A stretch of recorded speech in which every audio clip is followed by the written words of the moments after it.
그들이 너를 버림이 아니오라는 말씀으로 말씀을 증거하겠습니다. 사무엘 선지자는 사실상 이스라엘의 마지막 사사입니다. 그의 두 아들이 요엘과 아비야가 있었지만 사무엘에 이어서 사사가 되었지만 백성들로부터 외면을 받았습니다. 왜냐하면 그 아버지 사무엘처럼 정도를 걸어가고 공의와 정의를 행하고 하나님을 두려워한 것이 아니라 이 두 아들은 뇌물을 받고 불법 판결을 하고 아버지와 다르게 공의와 정의를 따르지 않았기 때문입니다.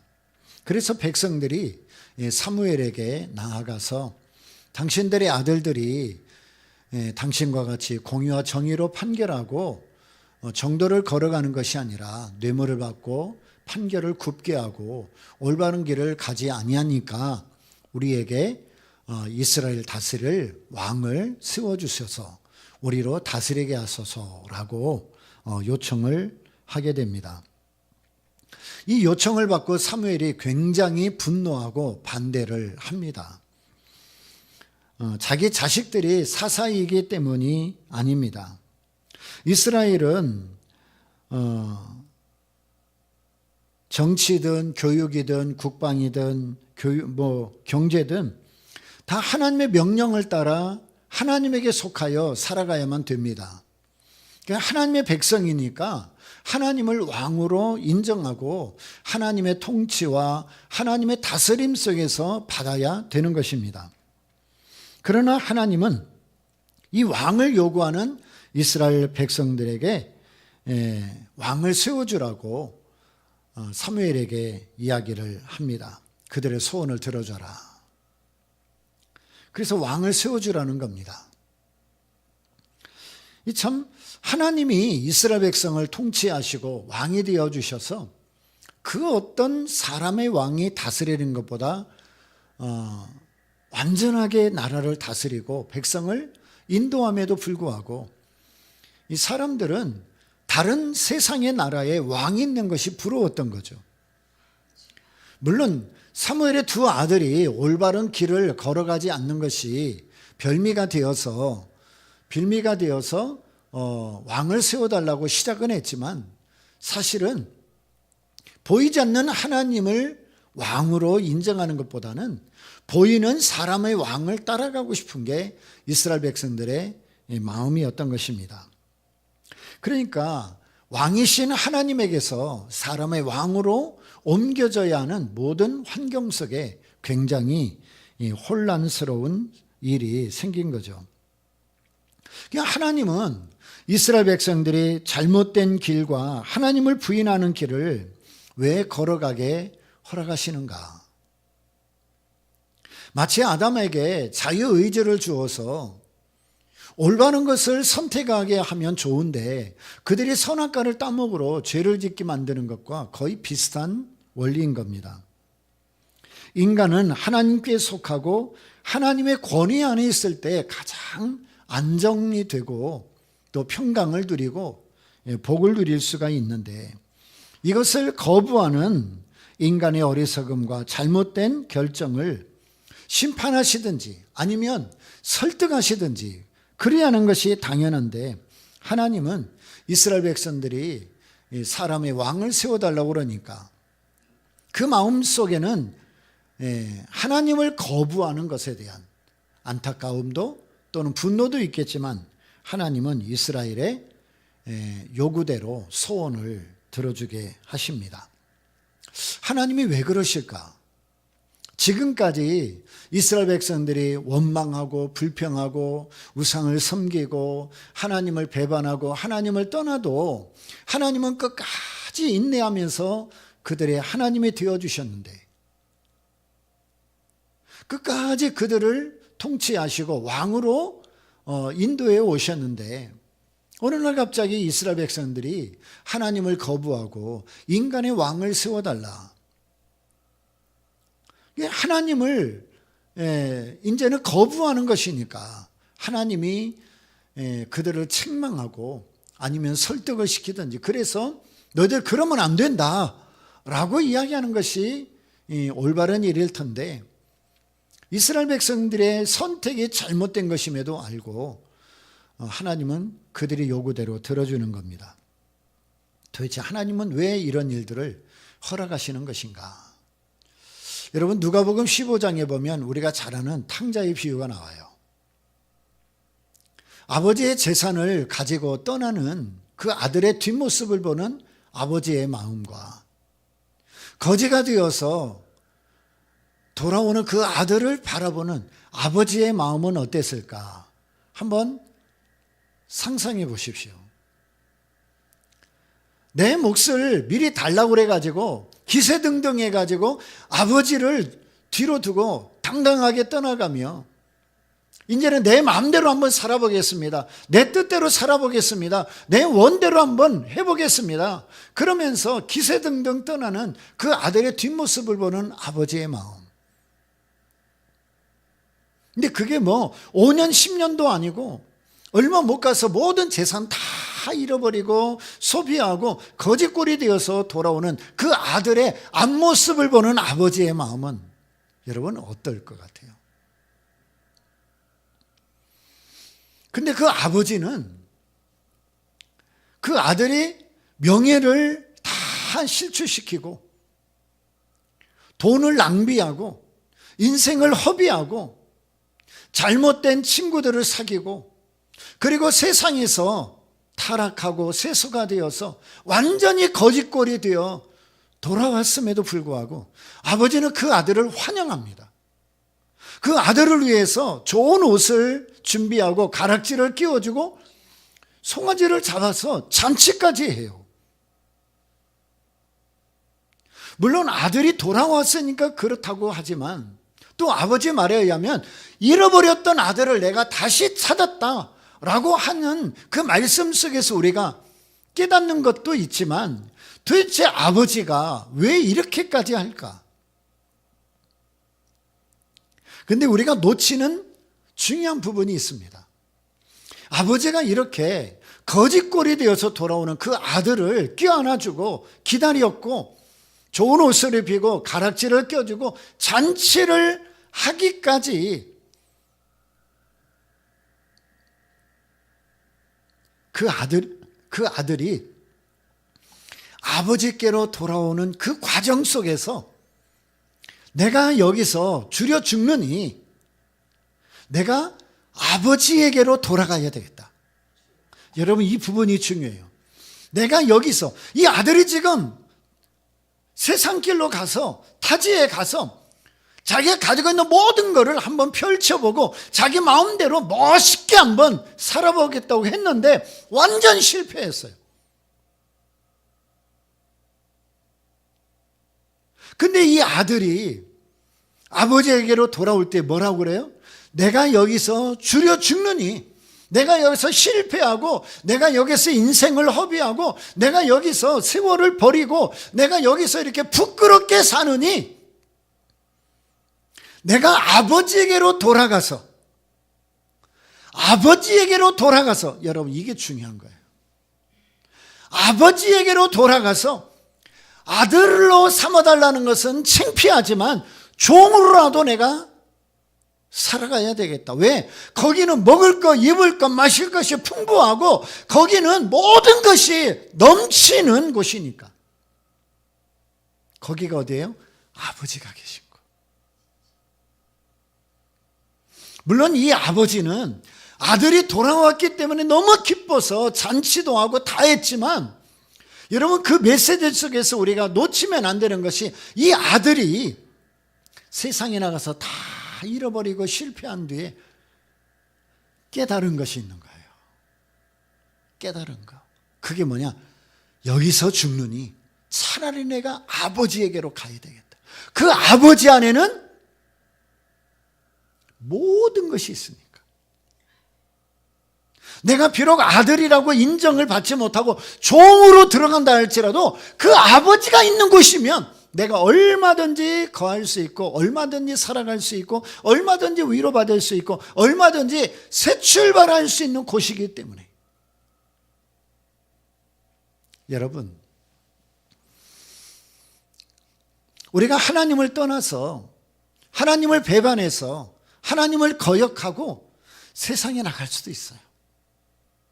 거기서 내가 한번 멋있게 살아보고 화려하게 살아보고 내 꿈을 펼치고 내가 원하는 대로 한번 살아보고 싶을 때가 있어요. 그래서 진짜 나가 봤더니, 시도해 봤더니 멋있게 한번 살아보려고 했더니 마음대로 안 되는 거예요. 생각대로 안 되는 거예요. 그래서 실패하고 그리고 다 잃어버리는 거예요. 이 사람들은 대부분 그럽니다. 내가 이 모양 이 꼴로 어떻게 다시 교회 가냐.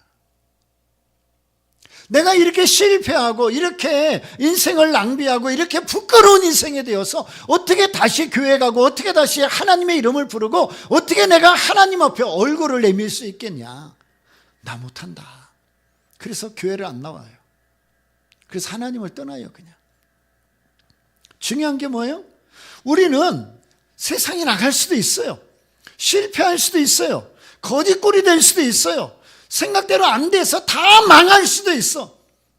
그런데 여러분, 우리가 할 일은 망하더라도 실패하더라도 끝장났더라도 우리가 할 일은 거기 있으면 안 되는 거예요.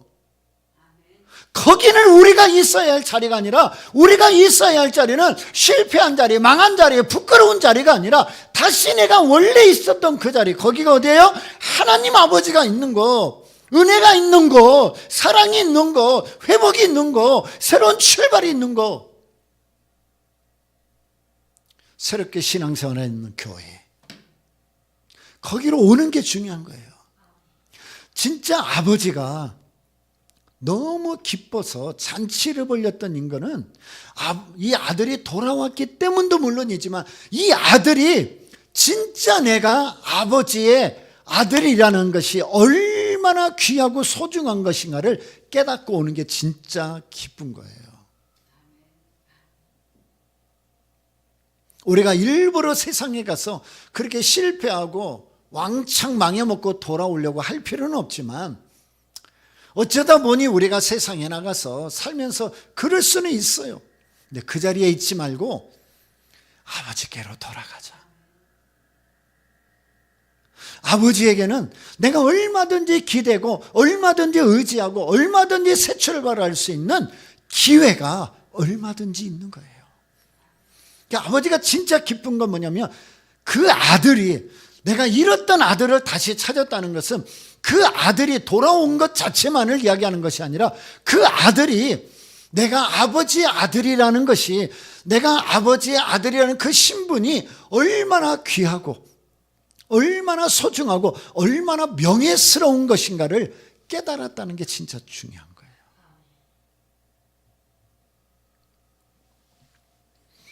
여러분, 우리도 어쩌다 보면 세상에서 그럴 수 있어요.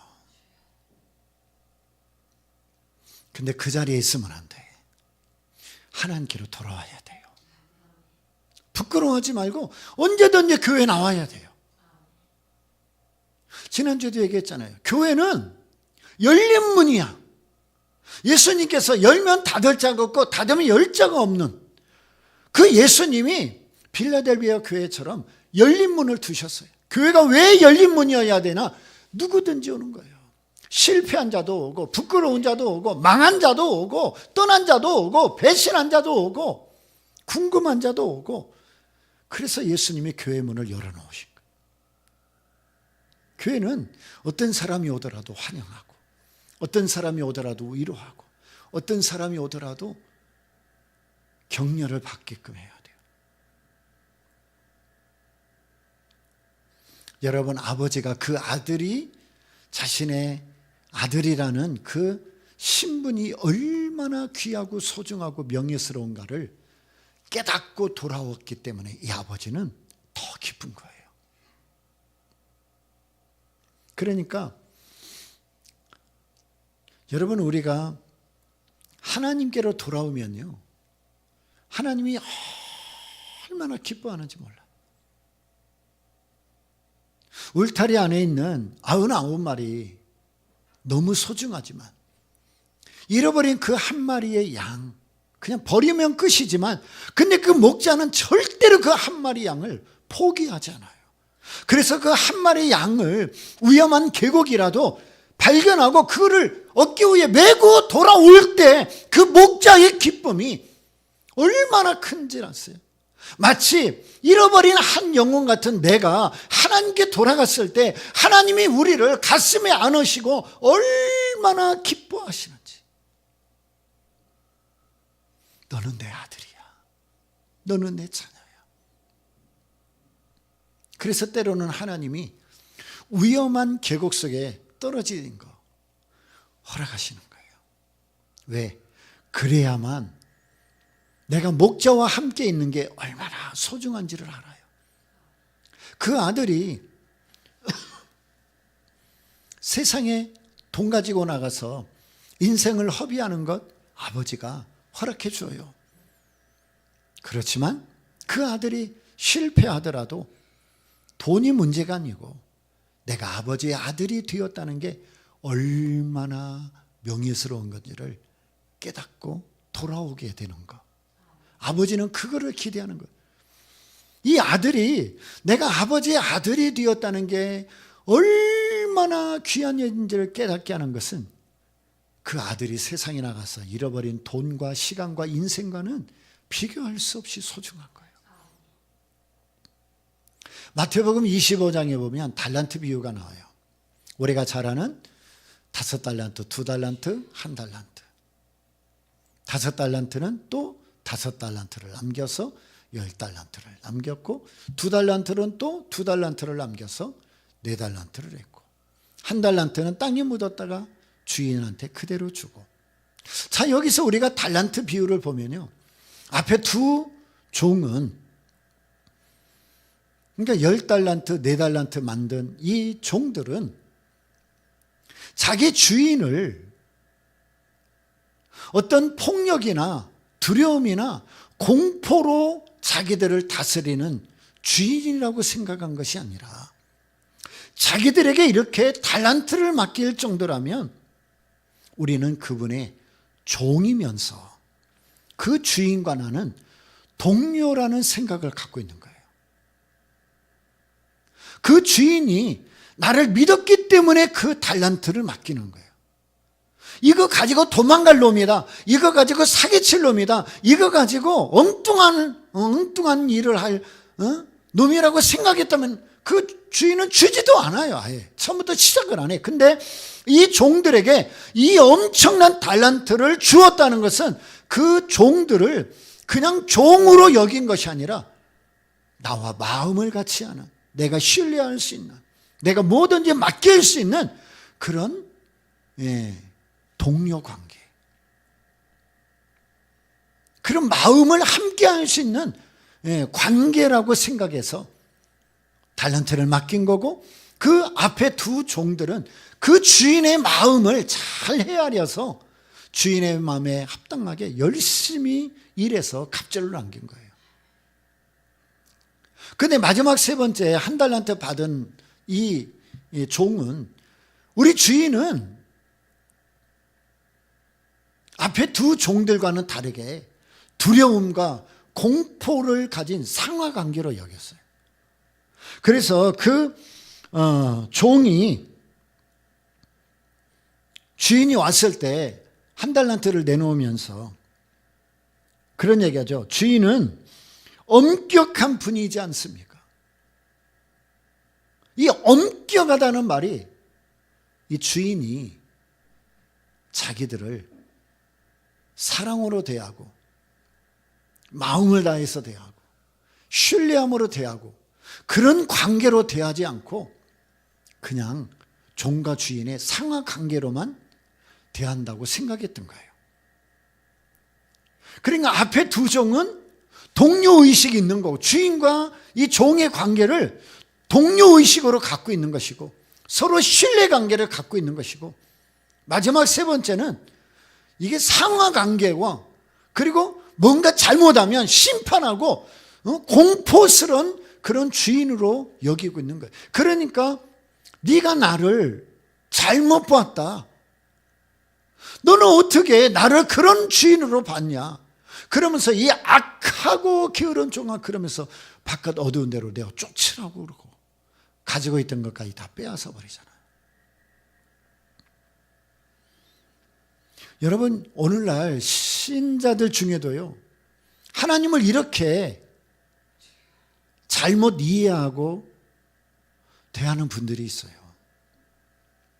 어떤 분들은 앞에 두 종처럼 하나님과 자신과의 관계를 사랑하는 관계, 마음을 다하는 관계, 위로와 격려가 넘치는 관계, 세상 끝날까지 함께하는 관계, 내 모든 필요를 아시고 채워주시는 관계, 하나님 안에는 모든 풍성한 것이 있는 그것을 아낌없이 나한테 줄 수 있는 관계, 그 관계로 하나님을 대하는 신자들이 있는 반면, 어떤 신자는 요만큼만 잘못해도 하나님은 심판하시고 벌 주시고 해코지하시는 그런 하나님으로 오해하는 분들도 계신 거예요. 이게 조금 다르게 표현하면, 앞에 두 종처럼 하나님을 섬기고 신앙생활하는 사람들은 복음이라는 것으로 해석할 수 있고, 세 번째 종처럼 하나님을 오해하고 잘못되게 관계에 설정하는 사람은 율법이라고 볼 수도 있는 거예요. 그러니까 예수 그리스도를 통하여 복음 안에 있는 사람들은, 말씀 안에 있는 사람들은 하나님과의 관계를 어렵게 생각하잖아요. 그래서 내가 아무리 잘못하고 실수하고 넘어졌더라도 언제든지 하나님 앞에 나와서 하나님 아버지 할 수 있는 관계고, 마지막 세 번째처럼 율법에 매여 살아가는 사람들은 세상에 살면서 내가 실수하고 내가 믿음으로 살지 못하고 말씀에 순종하지 못했다는 생각이 들어오면 나는 하나님 앞에 나갈 수 없다. 이런 나를 하나님이 어떻게 나를 받아주실 수 있겠냐. 그러면서 교회를 안 나오기도 하고 하나님을 떠나기도 하는 거예요.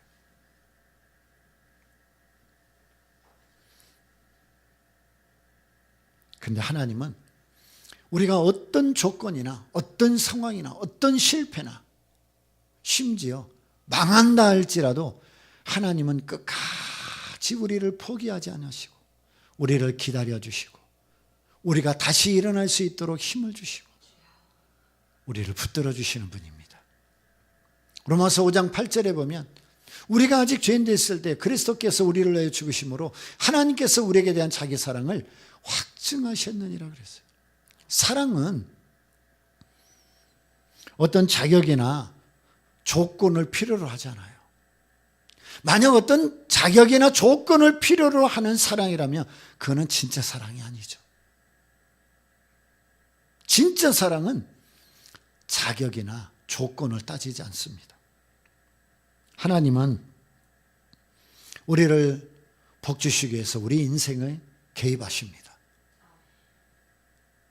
어떤 사람은 내 인생에 하나님이 찾아오는 것 자체를, 하나님이 내 인생에 개입하는 그 자체를 싫어하는 사람이 있어요.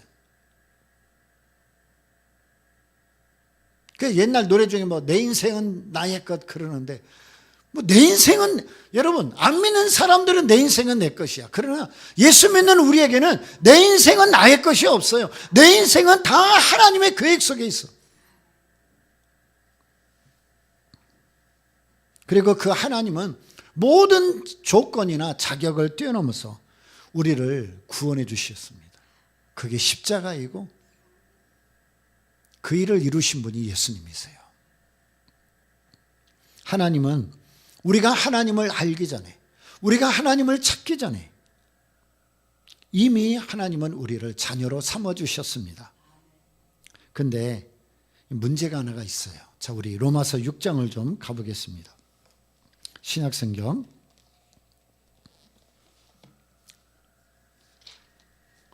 로마서 6장 1절로 4절 246조.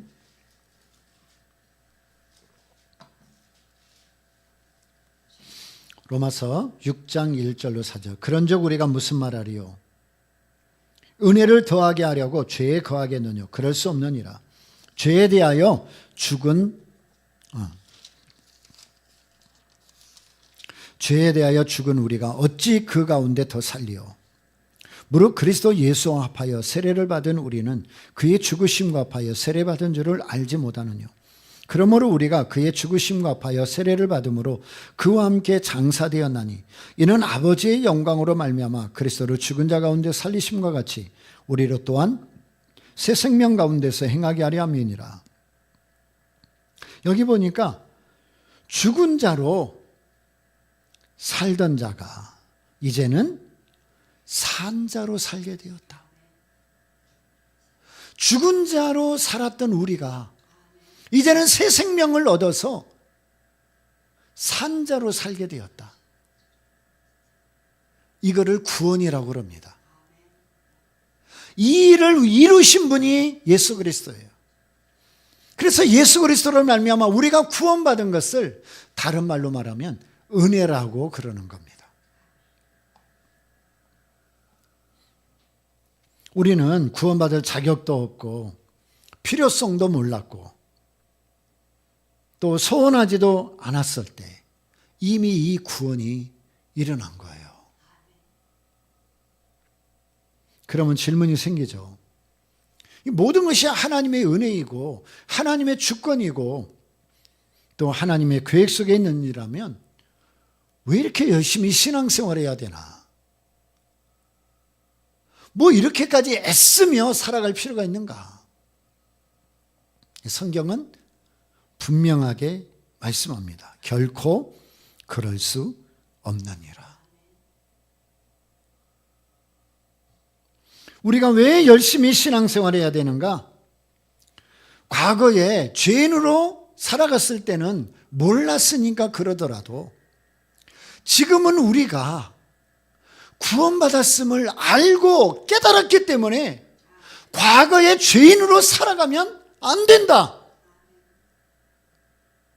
이게 성경의 가르침인 거예요. 내가 전에는 죄인 가운데 살아갔고 죽은 자 가운데서 살아갔기 때문에 뭔지 모르고 하나님의 뜻도 모르고 하나님이 원하시는 게 몰랐으니까 내 마음대로 살았다. 그냥 하나님도 그거는 이해하신다.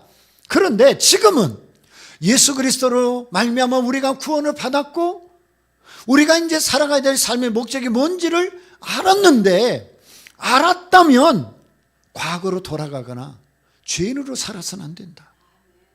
과거로 돌아가려고 하거나 돌아가서는 안 된다. 돌아가는 그 자체는 죄인으로 살겠다는 거 아니에요. 홍해를 건넜으면 이제는 약속의 땅을 향해 가야죠. 구원을 받았으면 구원받은 자로 살아가야죠. 은혜를 받았으면 은혜를 받은 자로 살아가야죠. 그런데 홍해를 건넜는데 여러분 출애굽기 보세요. 이스라엘 백성들의 문제가 뭐예요? 홍해를 건너서 광야를 지나가는 동안 하루에 한 번씩 했던 얘기가 뭐예요? 홍해로 가자. 애굽으로 돌아가자. 애굽으로 돌아가자. 애굽으로 돌아가자는 건 뭐예요? 거기 가서 그냥 노예로 살자는 거잖아. 노예로 살자는 거잖아요. 아무 희망도 없고 장래도 없고 꿈도 없고 비전도 없고 그냥 먹고 마시며 살면 끝나는 그런 노예와 같이 살기를 원하고 있는 거잖아요. 근데 하나님은 그들이 애굽으로 돌아가자 그래도 절대로 안 돌아버려요. 끝까지 앞으로 가게 하잖아요. 그래도 말 안 들으니까 어떻게 해요? 40년을 뺑뺑이 돌리면서 훈련시켜가지고 가나안 땅에 들어가게 하잖아요. 우리는 과거로 돌아가려고 해서도 안 되고 돌아가서도 안 됩니다. 예수 믿고 나서 구원받은 자가 세상적인 방법으로 살고 세상 사람처럼 살고 이전의 모습처럼 살고 죽은 자와 같이 살고 옛사람같이 산다는 것은 구원받은 자로서 그냥 죄인으로 살겠다는 것과 똑같은 거예요. 그러면 예수 그리스도의 십자가 죽음을 헛되게 하는 것입니다.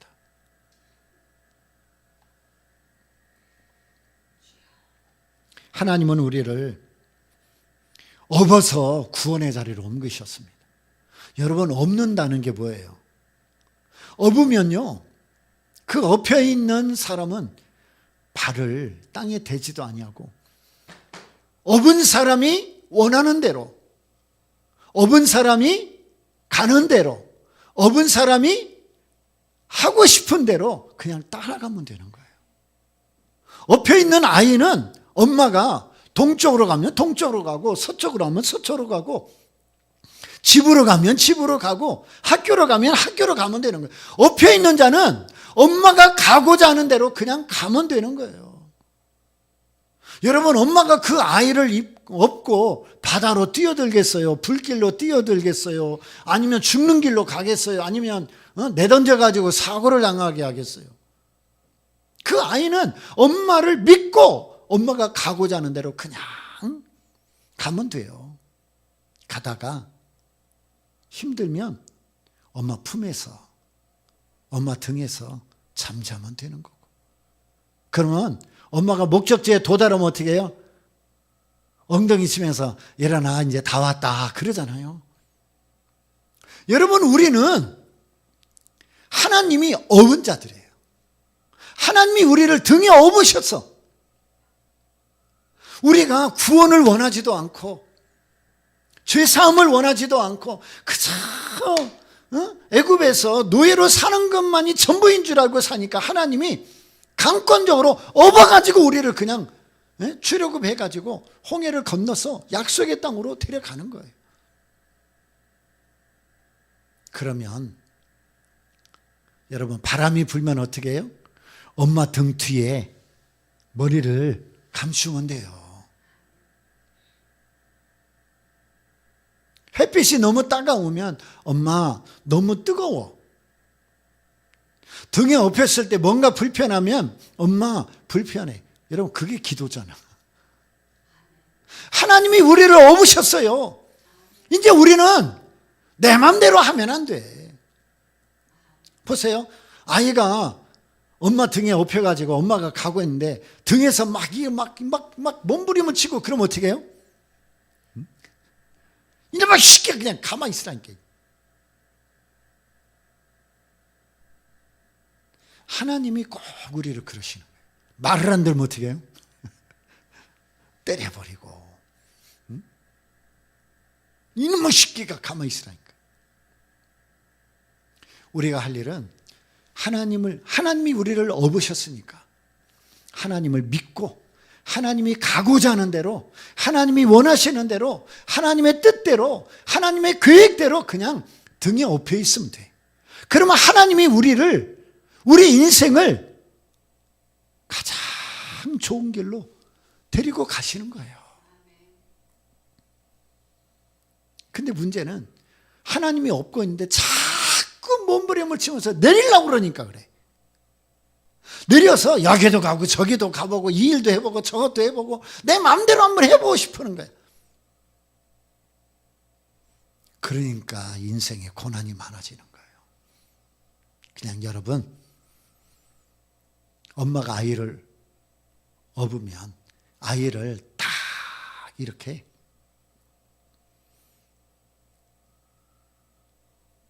편안하게 업고 원하는 대로 딱 가듯이 우리가 하나님을 믿고 한 걸음 한 걸음 의지하며 가면 우리 인생을 가장 복된 길로 인도해 가시는 거예요. 또 하나 생각났는데, 아이가 막 움직이면 여러분 어떻게 해요? 이 포대기를 했는데 아이가 자꾸 막 팔로 막 그러면 어떻게 해요? 그 아이 두 팔을 포대기 안에다 넣고 더 꽉 매. 그러니까 내 마음대로 하고 싶으면 하나님이 두 팔을 그냥 딱 잡아버리고 포대기 안에다가 그냥 넣어버리고 그냥 더 세게 매갖고 꼼짝 못하게 만들어. 여러분, 엄마가 아이를 업어서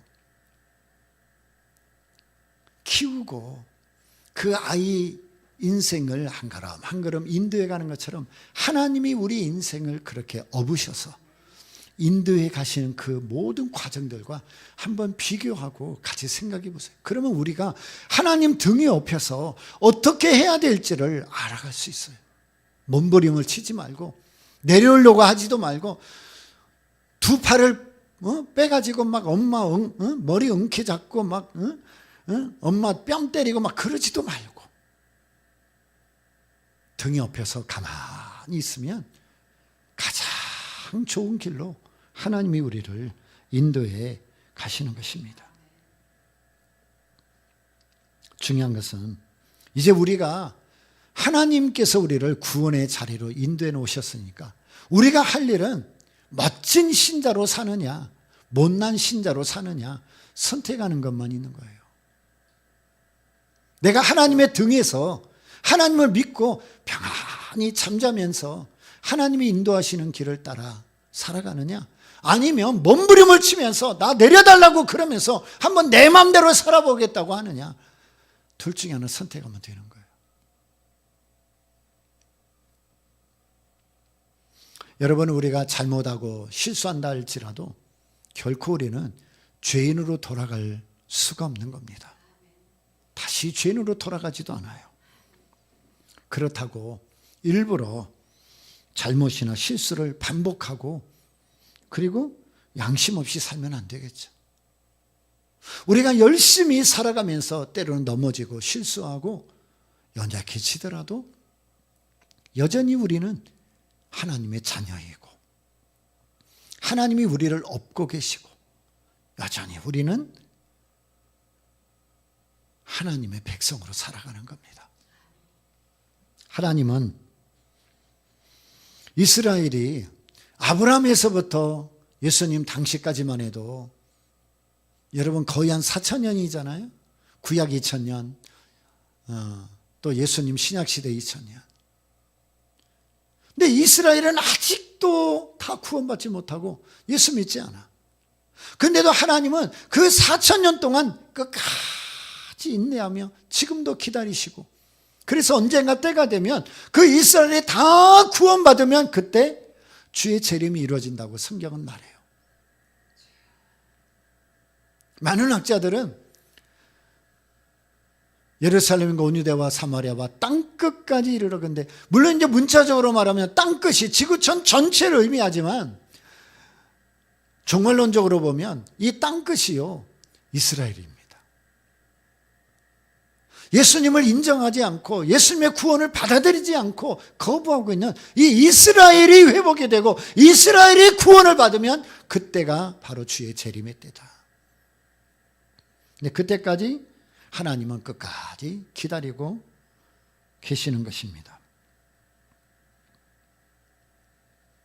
하나님은 생명도 아끼지 아니하시고 우리를 사랑하셨습니다. 우리가 예수 믿는다는 것은 이 땅에서 뭐 잘되고 형통하고 소원 성취하는 그런 것과는 비교할 수 없는 겁니다. 우리가 예수 믿는다는 것은 단순히 이 땅에서 뭔가 좀 내놓을 수 있는 자랑거리를 뭐 그것과는 비교할 수 없는 거예요. 그게 바로 예수를 믿는다는 거예요. 그 엄청난 자리에 지금 우리가 서 있는 겁니다. 우리가 바로 예수 믿는 사람인 거예요. 그래서 우리의 삶의 모든 걸음걸음은 다 하나님의 손길이요. 그리고 하나님의 영광의 흔적들입니다. 우리에게는 헛된 시간이나 헛된 날이 결코 있을 수 없습니다. 그리고 우리는 두 번 다시 죄인으로 돌아갈 수도 없는 겁니다. 그렇기 때문에 우리는 매일매일 감사하면서 기뻐하면서 찬송하면서 살아가야 돼요. 하나님은 우리를 등에 업으셨습니다. 우리가 이 땅에서 사는 마지막 순간까지 그리고 하나님 나라에 들어가는 모든 순간까지 우리를 등에 업으시고 끝까지 우리를 책임지시며 인도해 가시는 분이십니다. 기도하겠습니다. 하나님 아버지, 우리를 등에 업으시고 구원의 자리로, 은혜의 자리로, 사랑의 자리로, 회복의 자리로, 축복의 자리로, 영광의 자리로 인도해 가시니 감사합니다. 우리의 삶은 하나님의 손길이요 영광의 흔적입니다. 우리는 결코 죄인으로 돌아갈 수도 없는 자들이고 돌아가서도 안 되는 사람들입니다. 하나님, 우리는 이 땅에 사는 동안 결코 헛된 인생이 될 수도 없고 되어서도 안 됩니다.